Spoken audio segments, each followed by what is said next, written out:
옆에 사람과 이렇게 인사하겠습니다. 제가 연약해서 더 사랑을 많이 받는 것 같습니다. 이렇게.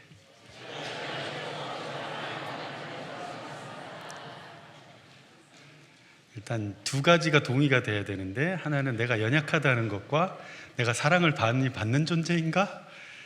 다시 한번 반대쪽 분에게 제가 연약해서 더 사랑을 많이 받는 것 같습니다.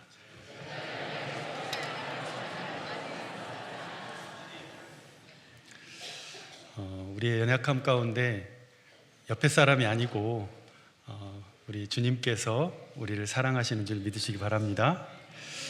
우리는 위로할 때 종종 이렇게 말합니다. 괜찮아질 거야. 야, 너보다 더 힘든 사람도 있어. 야, 기도해. 기도하면 하나님 다 들어주셔. 근데 이런 말은 뭔가 나는 문제가 없고 힘들 때마다 나는 나보다 더 힘든 사람을 보면서 참아야 하고, 또 나는 그런 문제가 있을 때 늘 기도로 잘 이겨낸 사람처럼 그렇게 보이게 만듭니다.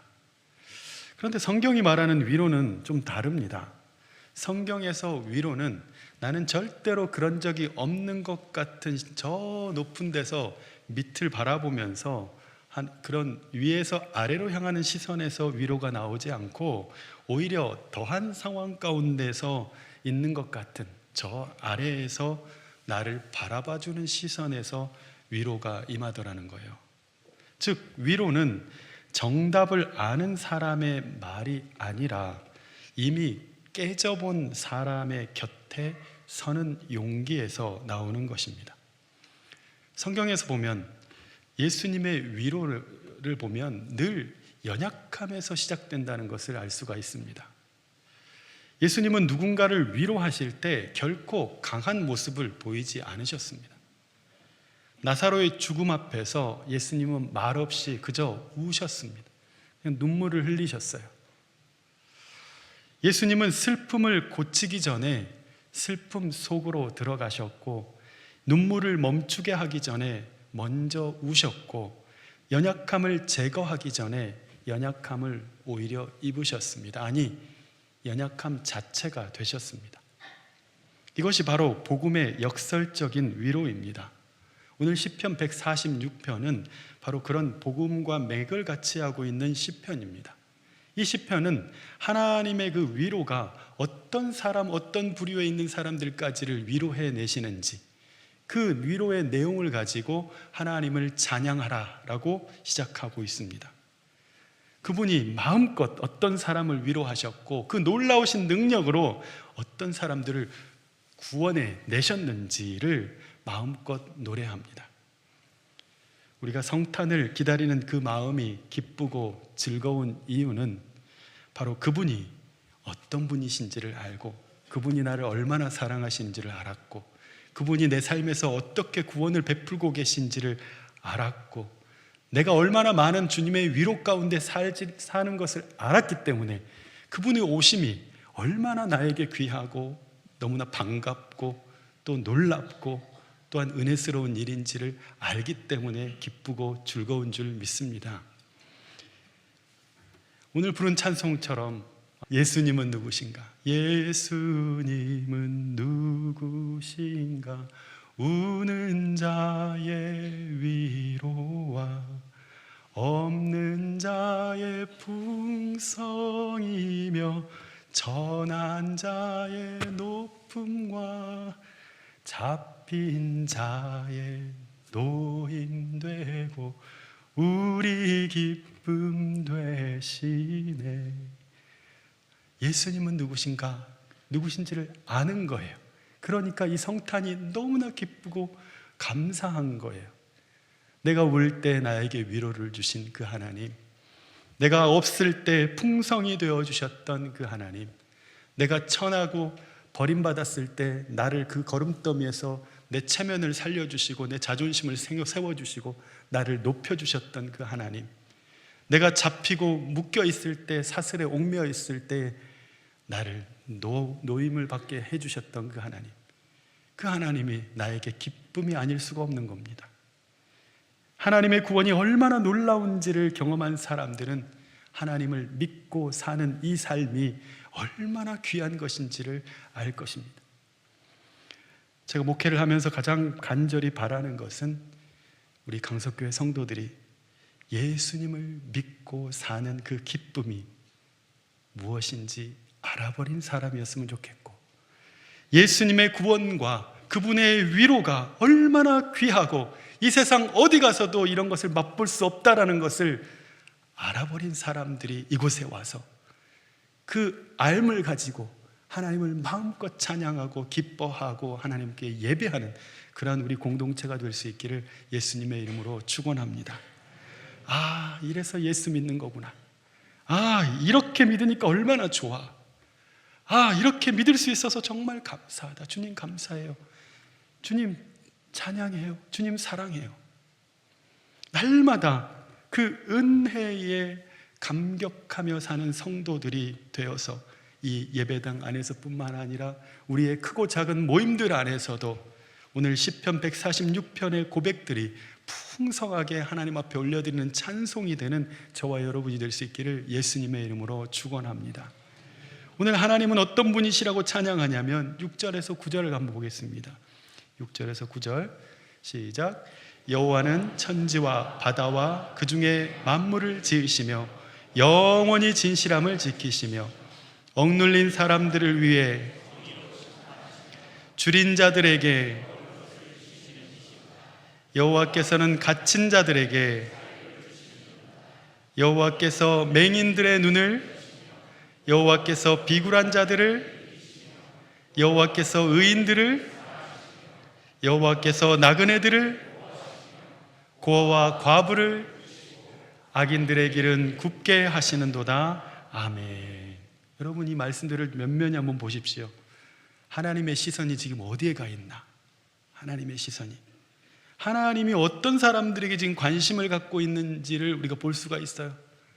아, 보니까 하나님의 시선이 억눌린 자에게 있고, 줄인 자에게 있고, 갇힌 자에게 있고, 보지 못하는 자에게 있고, 비굴해진 자에게 있고, 떠돌아다니는, 어디 하나 정착하지 못하고 계속 떠돌아다니는 떠돌이에게 있고, 또 고아와 과부에게 있더라는 거예요.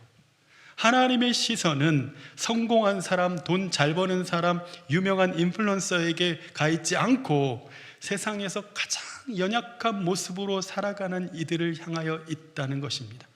하나님은 힘 있는 자리가 아니라 힘이 빠진 자리에 역사하십니다.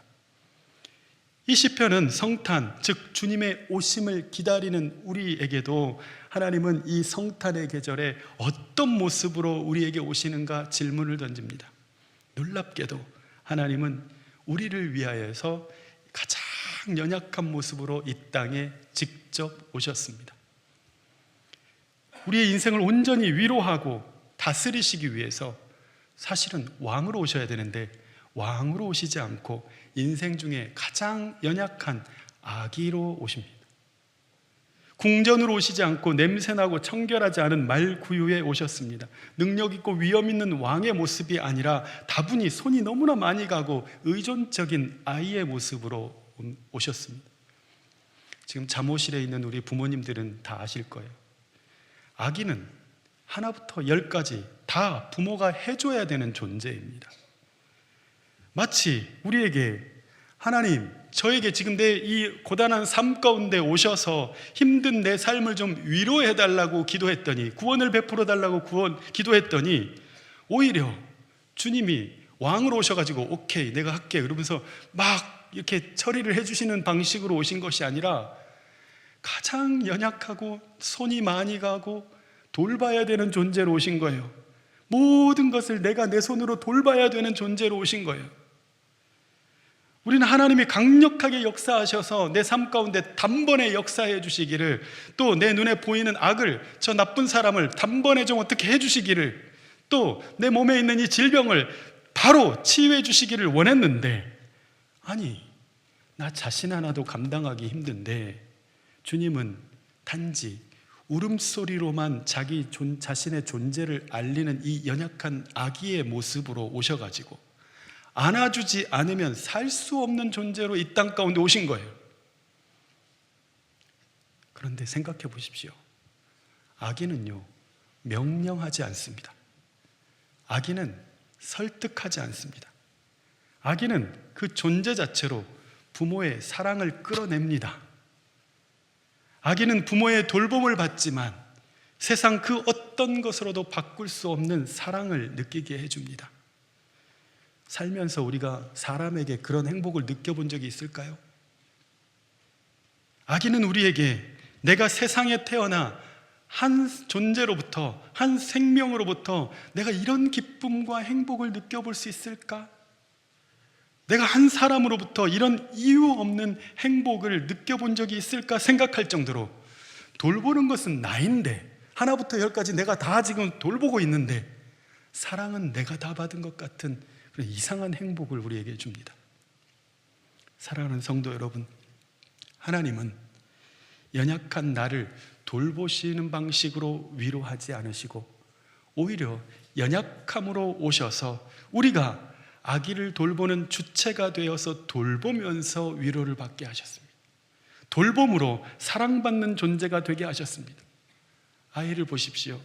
아이를 볼 때 부모는 아기를 안고 바로 가까이서 눈을 맞추면서 심장 소리를 들려주고 또 그 눈을 마주치면서 바라보고 먹을 때 그 눈을 하든 안 하든 자기가 더 입 크게 벌리면서 이러면서 자기가 먹는 것도 아닌데 먹이고, 잠들 때까지 그 얼굴을 극히 바라보다가 새끈새끈 잠든 얼굴을 사랑스럽다고 느낍니다. 아기가 가장 예쁠 때, 잘 먹는 입과 입하고 잠잘 때죠.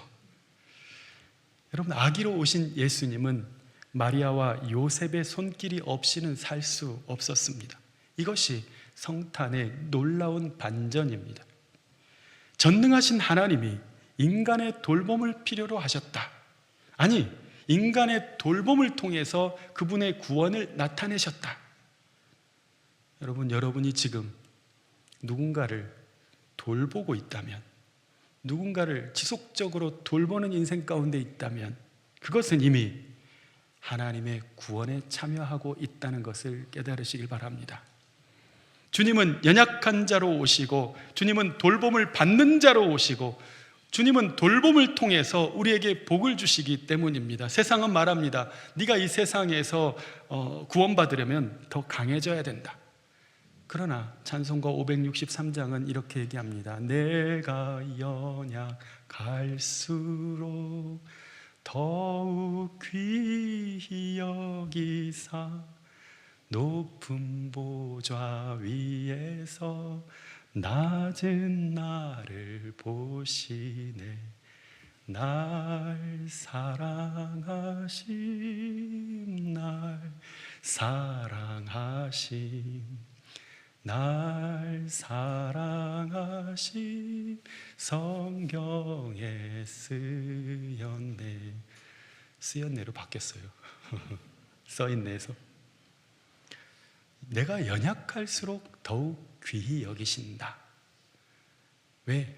그분은 연약함으로 우리 곁에 계시기 때문입니다. 연약함으로 우리와 함께 하시기 때문입니다. 연약함은 하나님이 임재하시는 자리입니다. 이것이 바로 성탄에 들리는 가장 큰 기쁨의 좋은 소식입니다. 세상은 말합니다.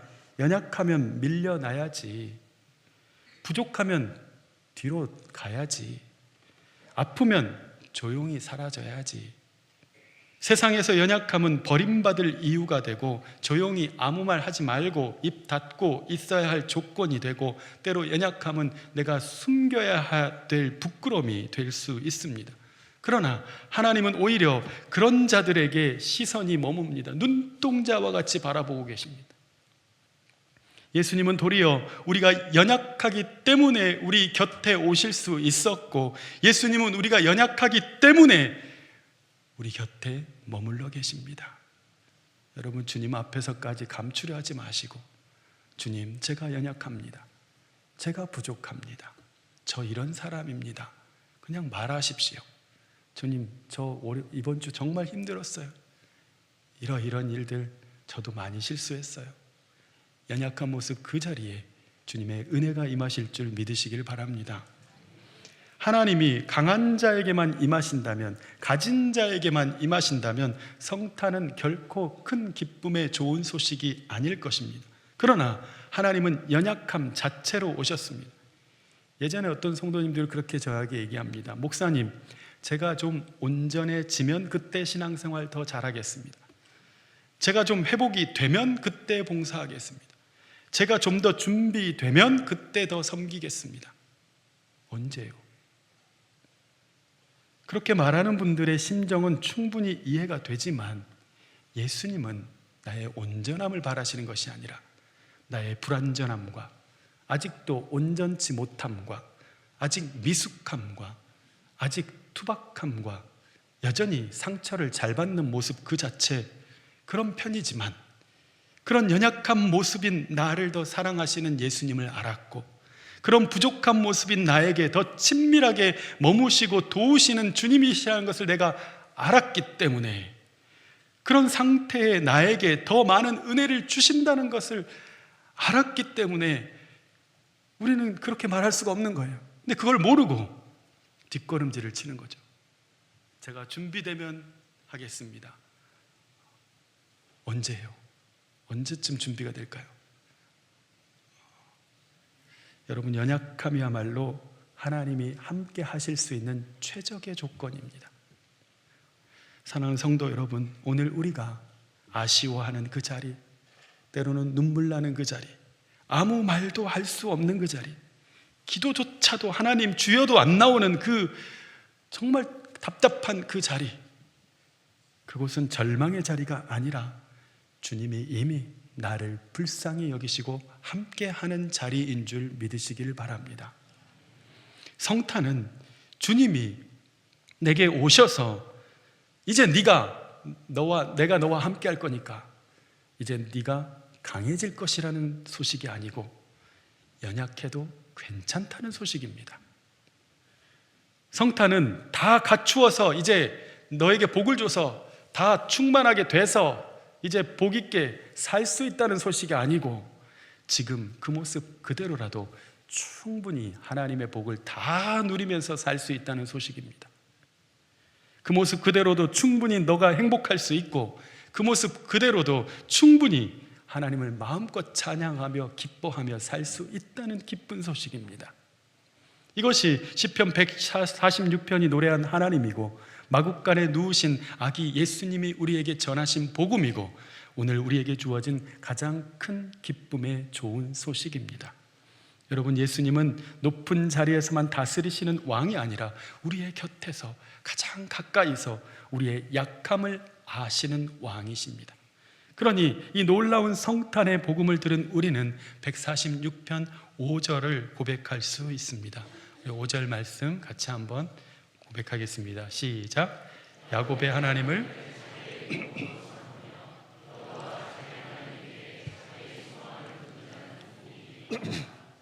다시 한번 고백합시다. 시작. 야곱의 하나님을 자기의 도움으로 삼으며 여호와 자기 하나님에게 자기의 소망을 두는 자는 복이 있도다. 아멘. 하나님을 자기 도움으로 삼고 자기 하나님에게 자기 소망을 두는 자가 복이 있다. 사랑하는 성도 여러분, 이것을 믿으십시오. 내가 지금 연약하고 가진 것이 없고 내세울 것이 없어도, 또는 조금 밀려나고 있고 사람들로부터 잊혀지고 있고, 또 점점 몸은 쇠약해지고 예전 같지 않는 형편이라 할지라도 하나님은 결코 그런 우리를 끝까지 부끄럽지 않게 하는 소망을 주시는 하나님인 것을 믿으시기를 간절히 축원합니다. 그분은 임마누엘, 지금도 우리와 함께 머물러 계십니다. 나를 멀찍이서 바라보고 계시는 하나님이 아니라 놀랄 만큼 너무나 가까이 오셔서 함께하고 계시는 하나님이십니다. 그분은 임마누엘, 내가 연약해졌을 때에도, 내가 세상 가운데서는 뭔가 쓸모가 없어 보이는 존재가 되었다 할지라도 나를 결코 내 너를 떠나지도 않으리라, 내 너를 버리지도 않으리라, 나와 함께 하시는 임마누엘의 주님이십니다. 성탄의 복음은 이렇게 선포합니다. 마태복음 1장 23절 같이 읽습니다. 시작. 보라, 처녀가 잉태하여 아들을 낳을 것이요 그의 이름은 임마누엘이라 하리라 하셨으니 이를 번역한즉 하나님이 우리와 함께 계시다 함이라. 아멘. 예수님은 가장 연약한 모습으로 지금 여기 우리와 함께 우리 곁에 계십니다. 이것이 우리의 성탄의 참 기쁨이고 우리가 다시 살아갈 힘을 내야 될 이유이고 우리가 세상을 살아가는 동안에 결코 빼앗겨서는 안 되는 주님의 기쁨인 줄 믿으시기를 간절히 축원합니다.